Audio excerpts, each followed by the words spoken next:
नमस्कार, मैं यमलेश Wanjari tribal question के एक और एपिसोड के साथ इस वक्त मैं मौजूद हूँ नवी पंचायत के ग्राम लोराटोला में। 35 परिवारों का यह गांव जिसमें निवास करते हैं आदिवासी बैगा। यहाँ पर शासन प्रशासन की जो योजनाएं हैं उनका कितना कुछ प्रभावी क्रियान्वयन हुआ है, अब तक शासन की योजनाओं से यहाँ के परिवार कितने लाभान्वित हुए हैं और मूलभूत समस्याओं की अगर हम बात करें तो किस तरह से आज भी यहाँ के बैगाओं को जीवन यापन में कठिनाइयों का सामना करना पड़ता है, यही समझने का प्रयास करेंगे आज के इस एपिसोड में। तो आइए शुरुआत करते हैं बालाघाट न्यूज़ के एक और ट्राइबल एपिसोड की।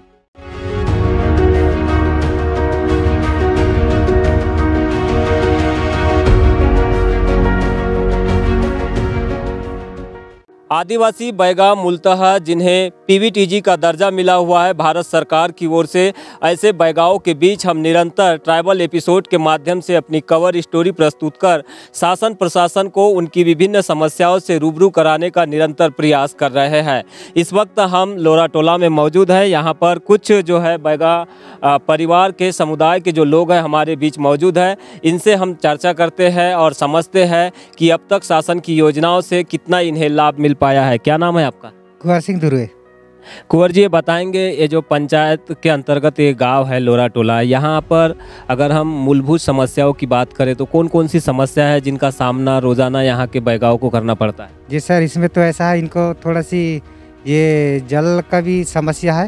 ये हेडपम्प इनके पास जो ऊर्जा में दे रहे हैं शासन, वो नल जल का योजना का जरूरी है और इनके लिए भी ये रोड का भी साधन जरूरी है। पुल का नाला सबसे ज़्यादा इनको समस्या ज़्यादा है इस टोले पे। अच्छा, पुल की समस्या आपने बताई, पुल के अभाव में क्या समस्याएं जारी यहाँ के बैगाओं? इसमें सर जैसे उधर का बैगा बीच गांव में चल रहा है पानी, तो इसमें खेती करने इधर आते हैं तो उधर जाते हैं तो थोड़ी देर में बाढ़ हो जाता है, इधर ही के इधर रुक जाता है। आंगनबाड़ी जाने का समस्या बहुत है यहाँ, और यहाँ मिनी आंगनबाड़ी खुल जाते तो क्योंकि यहाँ का बच्चा यहाँ पढ़ सकते हैं। हमें ये जानकारी मिली कि आपकी पत्नी यहाँ से पहली बैगा सरपंच रही है, तो उनके द्वारा अब तक यहाँ पे सरकार की जो योजनाएं हैं उनका कितना क्रियान्वयन किया गया, कौन कौन सी योजनाओं से लाभान्वित किया गया यहाँ के लोगों को? जी सर, इसमें ऐसा है कि यहाँ तो जो ऐसा है सीसी रोड बनाया हूँ और मुखिया महिला पैसा जो मिलता है वो वाला बन चुका है। इनका मेड़ बंधा लघु तेला है। वन अधिकार का जो पट्टा है वो कूप का फॉरेस्ट वाला, उस पट्टा भी मिल चुका है इनको।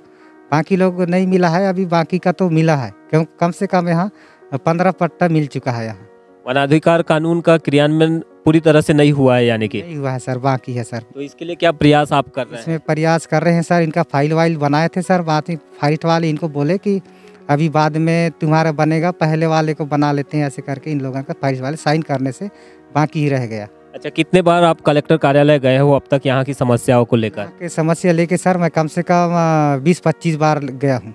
उसके बाद कोई यहाँ पे आए अधिकारी, कुछ हुआ सर्वे, कुछ डेवलपमेंट हुआ? डेवलपमेंट नहीं है सर, आप ही लोग आए अभी पहला बार। बुलाते हैं किसी को, वहाँ भी जाके आवेदन देते हैं पर सुनवाई नहीं। अभी हमारे सामने अशोक यादव भी है, नल जल योजना के बारे से बैहर भी जाते हैं इसके साथ, और बालाघाट भी हम कई बार जाके दिए, अभी भी हम लेटर दिए, हमारे पास पावती भी है लेकिन कर नहीं रहे उन लोग।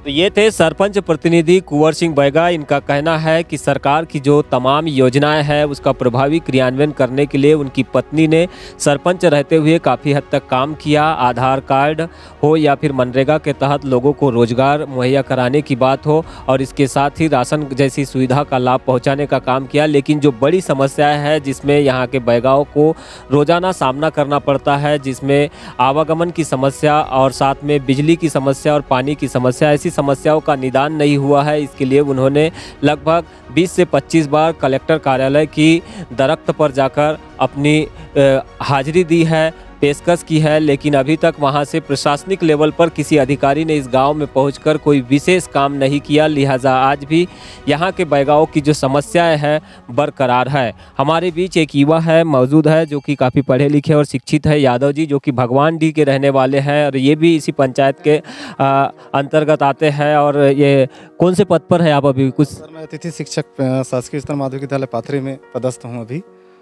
आप लोग बैगाओं के बीच में कितने परिवार है यादव कम्युनिटी के? हम लोग सर बैगा लोगों के बीच में एक ही परिवार के हैं, बाकी टोटल बैगा आदिवासी हैं हमारे साथ। तो बैगांव के बीच में आप लोग जब निवास करते हैं तो आप लोगों को वनाधिकार कानून का लाभ मिला है क्या? नहीं सर, अभी तक तो हमने, मेरा जो भाई था संतोष यादव, उसने वन अधिकार कानून के तहत पट्टा के लिए आवेदन किया था बालाघाट में, लेकिन वन विभाग के माध्यम से ये बोला गया कि ओबीसी वर्ग के लोगों को, आप लोगों को लाभ नहीं मिलेगा। कितने साल से निवास करते हो? सर हमारा जन्म तो यही हुआ है और मेरा उम्र अभी तक 32 साल हो चुका है सर। तो काफ़ी लंबे समय से रहते हो, तो आदिवासियों के टच में हो, तो उसका लाभ तो आप लोगों को मिलना चाहिए। तो क्या इसमें कानूनन प्रॉब्लम आ रही है, क्या प्रॉब्लम है? कानूनन प्रॉब्लम कहना चाहिए सर, और फॉरेस्ट विभाग से ये बोला गया कि आप लोग ओबीसी हो, सिर्फ आदिवासियों के लिए पट्टा मिलेगा, ओबीसी वर्ग को, इसलिए आप लोगों को वन भूमि में पट्टा प्रदान नहीं किया जाएगा। आप अतिथि शिक्षक हो बता रहे हैं, यहाँ पर शिक्षा के स्तर की अगर हम बात करें, कितना यहाँ पे बैगा कम्युनिटी के बच्चों में डेवलपमेंट देखने मिलता है, खासकर शिक्षा के क्षेत्र में? शिक्षा के स्तर पे सर काफ़ी गिरावट है, क्योंकि सबसे मूल समस्या जो कहना चाहिए, बैगा जो आदिवासी हमारा जो लोरा टोला है, यहाँ से स्कूल जो है 3 किलोमीटर की दूरी पर है, और सबसे बड़ी समस्या है ये जो गांव जो है नाला से घिरा हुआ है सर। जैसे इस टोले की बात जहां हम अभी मौजूद वर्तमान में खड़े हुए हैं, तो यहाँ के बच्चे ना ही आंगनवाड़ी जा पाते और ना ही स्कूल जा पाते। क्यों? सबसे बड़ी समस्या ये जाती है सर कि जैसे ही बरसात का दिन आया तो ये जो नाला से घिरा हुआ है, यहाँ पर बाढ़ आ जाने के कारण बच्चे पढ़ाई से वंचित रह जाते हैं। तो ये थे अशोक यादव, जो कि मूलतः भगवानडीह के रहने वाले हैं और ये अतिथि शिक्षक के पद पर है। इनका कहना है यहाँ पर आदिवासी बैगाओं के बीच अभी भी जो शिक्षा का स्तर है वो ऊपर नहीं उठ पाया है। इसकी मूलतः जो समस्या है वो यही है कि आवागमन और अन्य जो सुविधाओं का लाभ यहाँ पे शासन की ओर से मिलना था वो नहीं मिल पाया है, जिसके हिसाब से यहाँ पे जो आदिवासी बैगा है दूर तक स्कूल होने के कारण पहुँच नहीं पाते, जिससे वे अभी तक शिक्षा में विशेष ग्रोथ नहीं कर पा रहे हैं। यहाँ पे बैगा कम्युनिटी के काफ़ी सीनियर सिटीजन हमारे बीच मौजूद है। आपका नाम क्या है, आप बताएं? भैया लाल। भैया लाल जी, ये बताएंगे कितनी तकलीफें होती है आप लोगों को यहाँ रहने में? रहने में तो हमको अभी ठीक है साहब, हमें रोजगार पानी नहीं मिल रहा है, जैसे रोड के तकलीफ है और कुआं के तकलीफ है साहब। अच्छा, रोजगार नहीं मिलता तो फिर आप लोगों का जीवन यापन कैसे चलता है? कैसे चलता है? वही तो बोले कि साहब बेलवा तो कहीं गोटी वोटी खोदते हैं न, अभी नमक मिर्चे खा रहे हैं ना, ऐसे रोजगार पानी तो अभी है ही नहीं साहब। तो सरकार की ओर से कोई काम नहीं मिल रहा है? नहीं मिल रहे थे साहब अभी।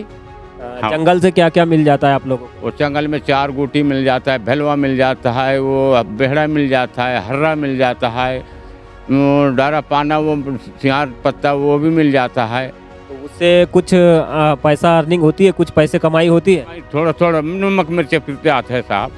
अच्छा। हाँ, नहीं तो शहद निकालते हो? शहद? हाँ, शहद भी निकालते हैं साहब। अच्छा, कहाँ बिकता है ये फिर? वो फिर कोई भी बाजार में ले जाते वो बिक जाता है वो। हाँ। अच्छा, ये कहा जाता है कि बैगा कम्युनिटी का जो कल्चर है, संस्कृति है, बहुत पुरानी है, तो संस्कृति को अपने कैसे अभी तक जीवंत बनाए हुए हो आप लोग? बनाए साहब, पर जगह का बनाए साहब, बाकी नहीं बन पाए है। नहीं, आप लोगों की जो संस्कृति है जिसमें नाच गाना होता है, वाद्य यंत्र का प्रयोग करते हैं आप लोग, ये कैसे बना के रखे हो आप लोग? बना के रखे वाले चालू है साहब, वो गाते हैं, बजाते हैं, नाचते हैं, कर्मा गाना सब गा रहे हैं साहब। इसका विशेष आयोजन कब होता है, कौन से समय में होता है? वो दशहरा में। दशहरा? हाँ। क्या रहता है उसमें? कर्मा। हाँ। तो उसमें किस तरह के मतलब अपनी संस्कृति को आप प्रस्तुत करते हो?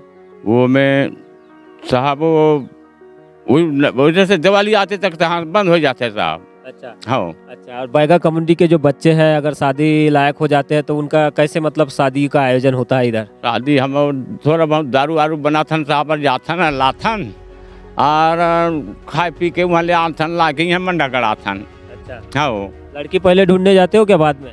पहले जा ले लेथन साहब, जिसके बाद में फिर लाए ले जाथन, बहू लाए। वहाँ नाच गाना भी होता है? नाच गाने भी बहुत हो रहे थे साहब। अच्छा। हाँ।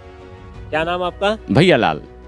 तो भैया लाल को सुन रहे थे आप, लोरा टोला से, काफ़ी सीनियर है, ये सिटीजन है यहाँ के, और इनका कहना है कि वे अपनी संस्कृति जो है उसके परिवेश को वो अब तक बनाए हुए हैं, क्योंकि संस्कृति ही इनकी पहचान है और इसी संस्कृति का वो निर्वहन कर रहे हैं। इन्होंने काफ़ी अपने कल्चर के बारे में हमें जानकारी दी। बालाघाट न्यूज़ पर आप देख रहे हैं यह स्पेशल एपिसोड ट्राइबल क्वेश्चन, जिसमें हम आगे और बात करेंगे कुछ ऐसे आदिवासी बैगाओं से जिन्हें अब तक शासन की योजनाओं से विशेष लाभ नहीं मिल पाया है।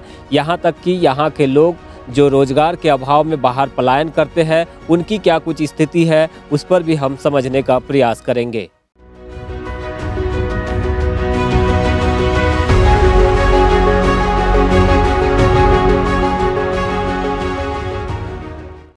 महाराज को पार पड़ सके किरोड़ जिला पैसा लेके नहीं है, पैसा इनको कुछ नहीं दे, भुगत माना है तो अपन माया सेना उसको पैसा डालें तो आहें भुगत माना है।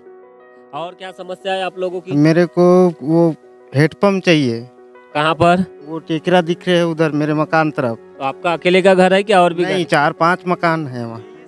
अच्छा, तो वहाँ पानी के लिए कहाँ जाते हो अभी? अभी वो नीचे टोला जा रहे हैं। कितना पड़ता है, कितना दूर पड़ता है वो कम से कम आधा किलोमीटर दूर। अभी जहाँ खड़े हैं ये रोड की स्थिति काफ़ी खस्ताहाल दिख रही है। कब से बन रही है रोड?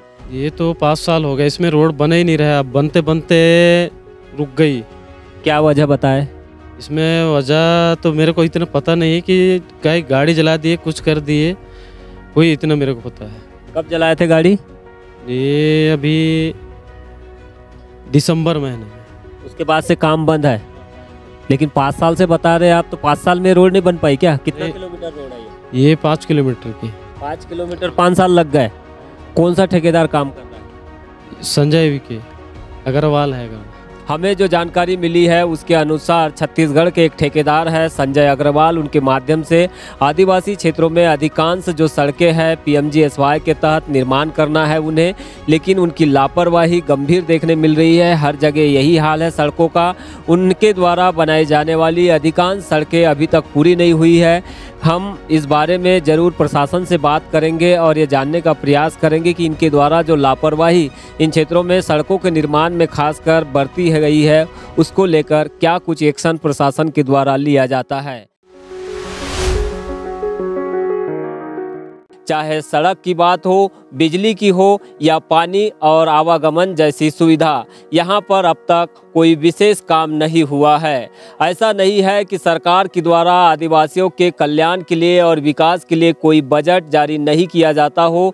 विशेषतः आदिवासियों के लिए ट्राइबल सब प्लान के तहत करोड़ों का हर साल बजट आवंटन होता है, लेकिन इस बजट से कितना कुछ लाभ यहाँ पर आदिवासियों को मिल पाता है वो तो यहाँ की तस्वीरें ही बयां कर रही है। ऐसे में अब देखना यह होगा कि मध्य प्रदेश सरकार जो कि आदिवासियों का गौरव करने की बात कर रही है और जिला प्रशासन जो कि हमर सम्मान के माध्यम से आदिवासियों के जीवन मानक स्तर को बदलने के प्रयास में जुटा है, आगे किस तरह से काम कर पाता है और यहाँ पर जो सैकड़ों सालों से आदिवासियों की समस्या है उनका कैसे निदान कर पाता है। बालाघाट न्यूज़ के लिए यमलेश वंजारी की रिपोर्ट।